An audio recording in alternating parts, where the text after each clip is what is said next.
Now that things are a bit quiet in Honkai Star Rail this week, I was like, let's have a look at this video of Lily Aquina, which I was really eager to watch since it is her first video, which is a lore video. So I was like, let's have a look at this one. Since I've been following her for quite some time, I really started watching her around like a couple of years ago when I was playing FGO at that time and still am a little bit. So she was also one of the very first content creators I started to watch when I got into the gacha space. Since her FGO videos were really fun when she was still making them, and now she has more shifted into Honkai Star Rail. Well, since Honkai Star Rail actually released. So I was like, let's see what kind of Honkai Star Rail X Fate Stay Night theory she has come up with. And I already clicked it on it accidentally when I wanted to add it in my watch later list, so I didn't watch it. You just got to trust me on that. How does Amphoreus connect both worlds from the Honkai Star Rail and Fate Stay Night? It would be quite cool if it was like lore canon that Fate Stay Night and Honkai Star Rail are like in the same universe. But would that be really doable? I wouldn't be surprised if it was, since the Fate universe is like ungodly big, and the Honkai Star Rail and the Honkai universe too. But I literally forgot like I'd say 80% of the wall of Fate universe its lore. From Fate Stay Night, I still have a bit of an idea how that anime story was. But regarding the wall Fate universe, the Masuverse, however it is called, I literally forgot 80% of it. And from the thumbnail we can see Painon and Emiya, same person. I get why she says that, since Painon is someone really heroic and Emiya too. That's his whole persona. He's always saying, I want to be a hero of justice and all that stuff. So I see the resemblance a bit. So let's see. What can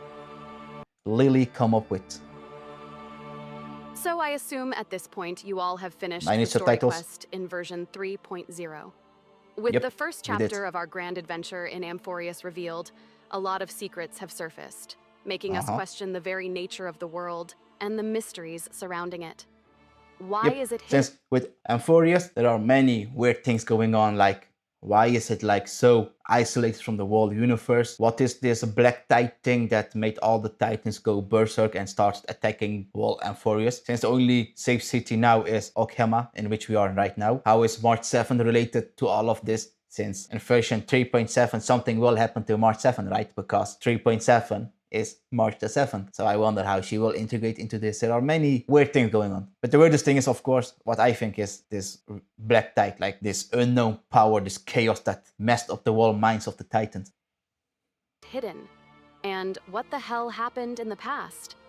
I'm sure you have your own theories in your head, just as many others do. Bad things happen, since we know Some from try to solve these Painon that he lost pretty much everything, and his only reason to live now, his whole new purpose to live, because he was really depre when he lost everything. The reason he is now this heir, this cryosis heir, is because Aglia came to her, or was it Tibia, I don't know. So someone came to him and was like, yo, you have been chosen, you got to slay Nikador. He's like, aight, that is his whole purpose. As easy as that, basically. Solve these mysteries within the boundaries of the Honkai Star Rail universe, while others Nah, I connect don't them need to subtitles, different generated. Hoyoverse titles, such as the Impact Sisters. There are many Impact Sisters? fascinating theories out there, and it would be What the hell is it? amazing if some of them end up becoming true. However, I want to present a completely different and radical perspective on Amphoreus. Since I'm not a Honkai Impact player, I lack the knowledge to connect the dots Same. with that game. I did play But Honkai I- Impact though in the very past. It was also one of my very first gacha games, but I played it until when Kiana and May got that whole beef, and around that time I stopped playing. So you can say I pretty much don't know anything, but I do know a bit of here and there, like Otto's story and a bit of Kevin's story, a bit of breadcrumbs here and there, but I didn't really dig too much into it.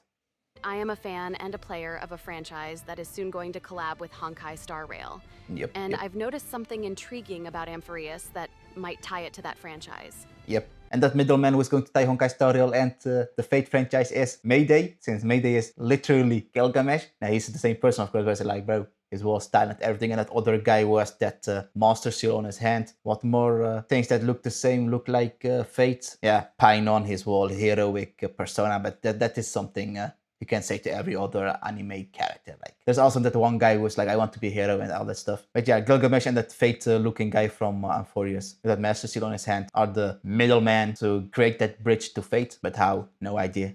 Let's see what Lily's I gonna say. wouldn't call it a theory because it's so unconventional. Perhaps Okay. calling it a headcanon is more fitting.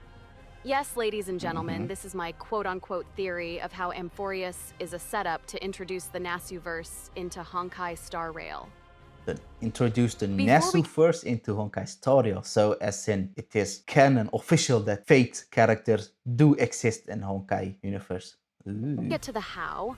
I want to show you the why. why I suspect that Amphoreus is connected to Nasuverse. Okay. Let's start with some simple facts. Because Mayday. The collab was announced a year in advance.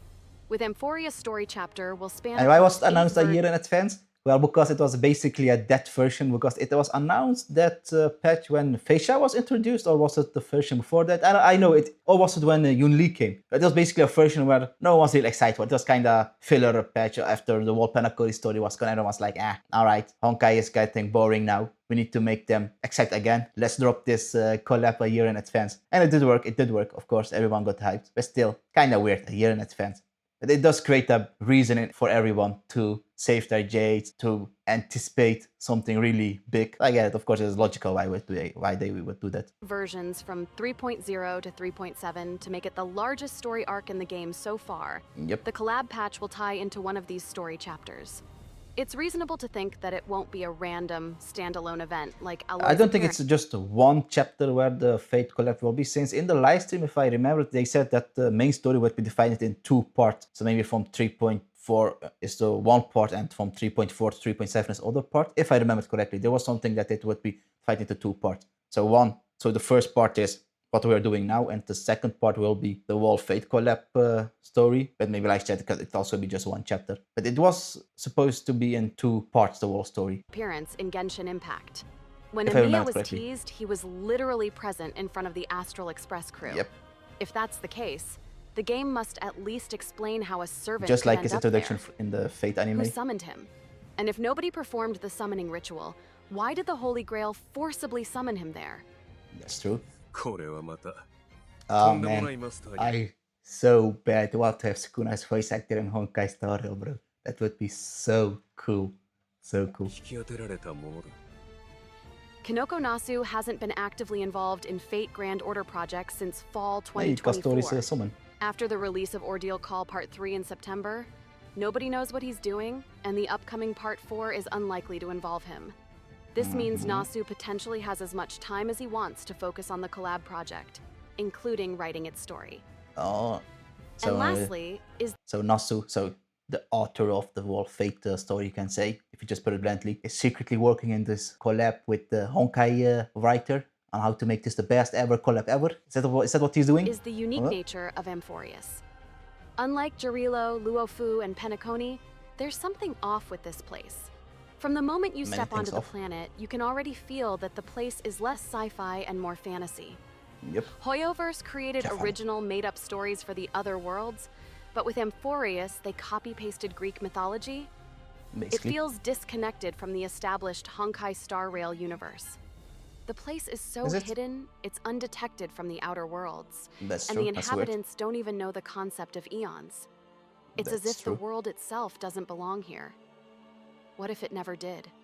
What if Ooh. Amphoreus was never meant to be part of Honkai Oh. Star Rail universe? I think I get where she's going to go to. With FGO, if I remember correctly, there are these things like lost belts. I don't know. I don't remember what these ordeal casting were, since I haven't really paying attention with the Fate story. But I know there are like lost belts, and those are like fake worlds which weren't supposed to exist. And there were like 7 lost belts, so 7 fake worlds that aren't supposed to exist. But one of them are going to be chosen to be the new world. So Earth got eradicated, and one of these lost belts which performed the best is where the new life would begin. If that's what I've understood. So is this Amphoreus also a thing like that? A simulation, a test to see if it is worthy for the new inhabitants, for a new colony to go there? Like, is this a test? That's what I'm getting at? Instead, it comes from something else entirely, like the Nasuverse. Uh-huh. Now comes the fun part. How could these two universes possibly connect? My first true. suspicion How? arose when I learned about the Black Tide. It is said that in ancient The times, Black Tide is that weird chaos thing that came to Amphoreus and made the Titans go mad. Is that equal to that whitening of the Earth, where it got bleached? So in Fate, the whole Earth just got suddenly white. Everyone died, or not everyone, many people died. Something like that happened around that outline. So is the Black Tide also a thing like that, but with a different twist? the arrival of 3 Calamity Titans, Nicodor, Thanatos, and Zagreus, Ah, okay. sparked a civil war. Soon Oh, after, just a 3 Titans? mysterious force known as thought the also- Black Tide I thought all the Titans went mad. Okay. swept across the world. Oh, None okay. know its origins. The tide came from beyond the sky, and all life touched by it lost sanity, with even the Titans proving vulnerable. Nikador was the first to confront it, but over time, his divine form was corrupted, driving him to madness. Over millennia, between the black tide gradually consuming Amphoreus and the gods waging endless war, the world fell into eternal night. The idea of a corrupting force spreading across the world like a plague isn't exactly new. Anime loves like this with the trope. white thing. However, one specific example that immediately Earth. comes to mind is all the world's evil curses spill out of the Holy Grail in Fate Stay Night Unlimited Blade Works. But all right, it might just be a coincidence. I Shortly went too after deep. I went too arriving in deep. Amphoreus, Well, what I just said with the wall bleaching, whitening isn't Fate Stay Night things. Those are a bit way other parallel universe things. That makes sense. It's just the black grill, basically corrupted grill, those weird evil things. So what she's trying to get at is that the grill, the black grill, then the corrupted grill has spilled into Amphoreus. That makes sense, actually. That could make sense. Yeah, okay. we met someone named Phanon, one of the Chrysos heirs. Later, we learned that wasn't his real name. In fact, no one knows his true name or where he came from. That's Even true. the in-game encyclopedia refers to him as the Nameless Hero. Yeah, His when you past do life- that ending of Amphoreus where you choose to leave Amphoreus, then you get the wall credit screen and then it says Phanon as question mark. So yeah. Was filled with tragedy, losing everything and everyone he ever cherished. Yep. That pain is what drives his overwhelming desire Just to like become with a Emiya, hero. because Emiya lost his whole family, everything he had when he was a really small child, and Kiritsugu found him, and he lost everything because of the corrupted grill. Because Kiritsugu decided to tinker with the grill. I don't know what the hell happened. Something happened, and the grill got all black and spilled weird things. So the city was in chaos, and Kiritsugu saved Emiya. So who saved Painon then? Who is his Kiritsugu? Hero and save the world. Now, if I put a black screen and gave you that exact description, Yep, I bet that is someone else Emiya. immediately comes to mind. But another coincidence? Sure. Later in the journey, we were introduced to the Vortex of Genesis, a mysterious place where core flames are collected after defeating Titans. It is said that once all the core flames are gathered, a miracle capable of altering Amphoreus's fate will occur. This is the whole purpose of So it is like how the whole Holy Grail war works. Basically, servants and masters fight against each other. So every master has a servant. They fight against other masters and servants. And every time you kill a servant, they go back to the Holy Grail. And that is that driving force to create that miracle that we wish we can make when there is only one master and servant left standing. It's just like this. Every time you get the core flame of a Titan, you give it to this Genesis thing with the constellations. And it is the energy that is going to be used to create that miracle. Now you think about it, it actually makes sense. Damn. Okay. of our Is that journey what's in going to get it? Amphoreus. A device capable of performing miracles, or in this case, grants the wish of the Chrysos heirs by harnessing the souls of fallen spirits. Yep. Now that sounds familiar, isn't it? Bruh, I To didn't spice think things about up, it. In Literally. this journey, we only need to collect 6 more core flames. It is so obvious. Because but conveniently, what? the I did previous not think about generation it. already restored the other 6. I get it. The 12 Titans, 12 core flames, and 12 Chrysos heirs are a clear nod to the 12 original Titans and 12 Olympian gods from Greek mythology. I don't But know, is here's it- the twist. I don't know. Looking at it anything from a about that. different perspective. 6 core flames remaining, 6 already restored prior to the current event. You know where I'm going with this, right? Yep. At this point, I couldn't ignore the parallels. There are simply too many similarities for it to be a mere I coincidence. did not think about anymore. it. What the hell? So here's my theory. Vortex of Genesis is a gate to Akasha. Huh? The name of What was this that? place is very specific and intriguing.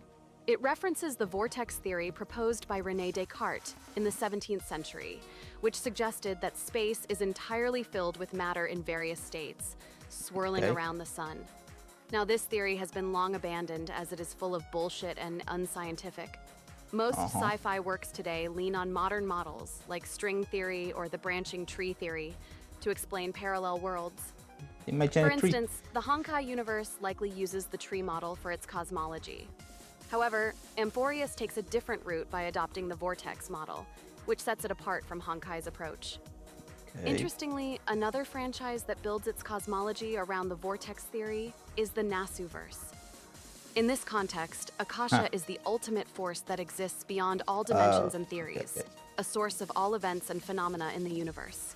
The Big Bang. Akasha transcends time and records all possibilities and events, past, present, and future, across all worlds.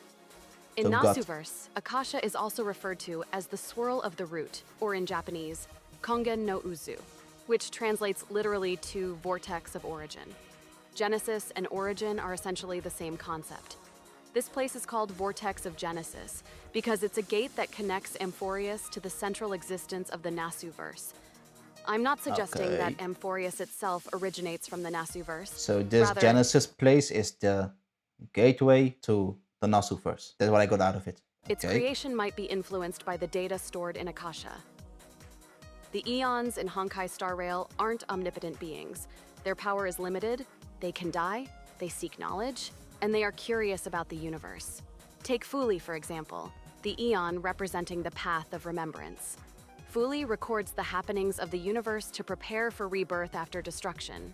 It's said that their appearance signals important events, So as if they're fully, his purpose, this Aeon's purpose is to record everything in the universe, and when the universe for some reason dies or something bad happens and needs to start again, then it can start with this knowledge, right? So what I got from it? after destruction. Take Let's Fuli, see. for example, the Eon representing the path of remembrance. Fuli records the happenings of the universe to prepare for rebirth after destruction. Just like It's said that their appearance the Grail, right? Grail is also like that. It records not specific memories, but more like servants. So special people who have left a big mark in history. It records them. They can be summoned from that Grail, and not as in record them. It's like absorbs them, if I understood that correctly. So the Grail is like fully. They function kind of the same. appearance signals important events, But with a different as purpose. if they're there to archive those moments in the universe's memory. Just like This the Grail. means Fuli is a cosmic level being that is still within the boundary of Honkai Star Rail universe. Meanwhile, Akasha operates on a multiversal scale, recording all events across alternate realities. In this way, Akasha serves as the equivalent of the imaginary tree in the Hoyoverse. My theory is, at some point, perhaps due to an accidental event, one of the branches of the imaginary tree became intertwined with one of the alternate realities within Akasha. If Earth exists in Honkai Star Rail, then theoretically, every possible version of its history would also be recorded within Akasha. This will explain how Fate Stay Night servants could be summoned in Honkai Star Rail, since the Throne of Heroes is accessible through Akasha, and why Greek mythology is suddenly used in Amphoreus' story. Fuli, who records all events within the Honkai Star Rail universe, began detecting fragments of foreign recordings. Curious, they attempted to trace the origin of these recordings, but found no results. Through observing these foreign recordings, they learned about the existence of Akasha and Fuyuki Holy Grail War. The Holy Grail War is basically a ritual designed to open a gate leading to Akasha, using a device called the Holy Grail. Opening this gate requires an enormous amount of magical energy, And that's far why they need to beyond absorb what a mere human servants. can produce. Therefore, they invented a ritual to summon 7 heroic spirits and let them kill each other. Each That's fallen cool heroic for the girl. spirit's soul contains Right? Yeah. immense magical energy, and once 6 of them are gathered, the Holy Grail activates and opens the gate to Akasha.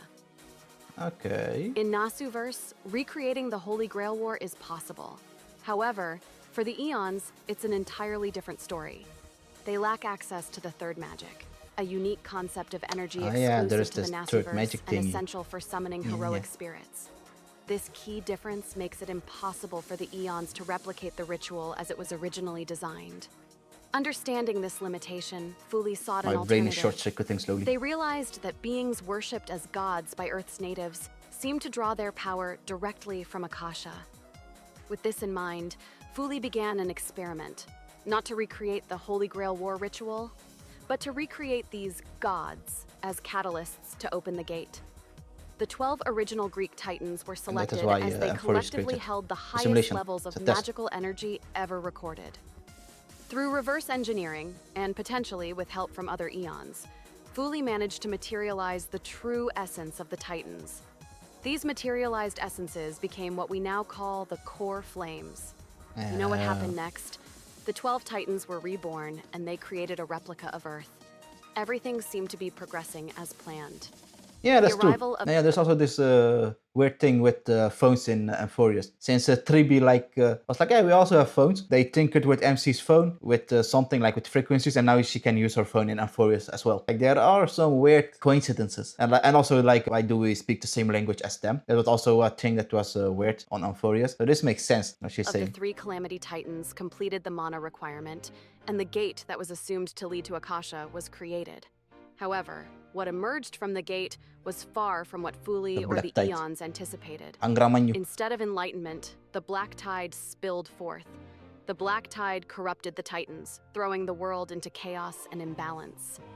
This unforeseen error in the experiment led to catastrophic consequences.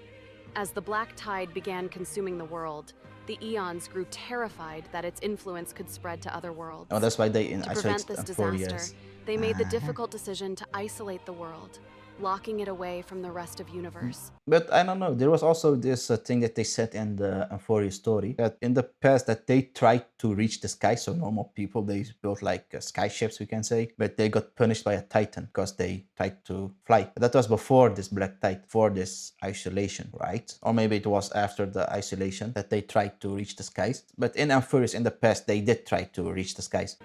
From that moment on, the world was named Amphoreus, symbolizing a sealed box that must never be opened, much like Pandora's box in Greek mythology.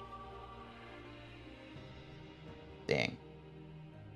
Although So, Amphoreus is just So Amphoreus is a test or was a thing for Fuli to reach some higher magic power thingy, but things got out of control because it's black tide chaos, and now Titans got mad. Eons got afraid and were like, alright, isolate Amphoreus, GG. That's what I got from it, kinda. just a replica. It is technically Earth. When it was isolated, its connection to the imaginary tree was severed, allowing its link to Akasha to gradually restore.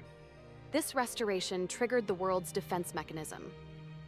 Counterforce is a safety device formed by a world to defend itself against extinction, born of the collective unconscious of mankind. To eliminate the threat, the world will summon counter-guardian or heroic spirits from Akasha. However, That is how due to Emiya got into Astral Express to help them on Amphoreus. Amphoreus's incomplete connection to Akasha, the summoned counter-guardian could not materialize in its original form. Instead, its form was adapted to resemble the natives of Amphoreus. The counter-guardian's task is to restore balance to Amphoreus by reclaiming the core flames from the corrupted Titans. Once the 12 core flames are returned to the vortex of Genesis, the connection to Akasha will be fully restored and the gate can be opened properly. Only then the world will be able to summon true heroic spirit and counter-guardian to eliminate the Black Tide. That is where the fate cards come into play then. Oh. Oh, okay, I did really like this theory though. It makes sense, it makes sense. I'm not sure about the part where she said that after that black tide, now that they are not allowed to go beyond the sky. Did she say that specifically? Let me see. Yeah. She said here.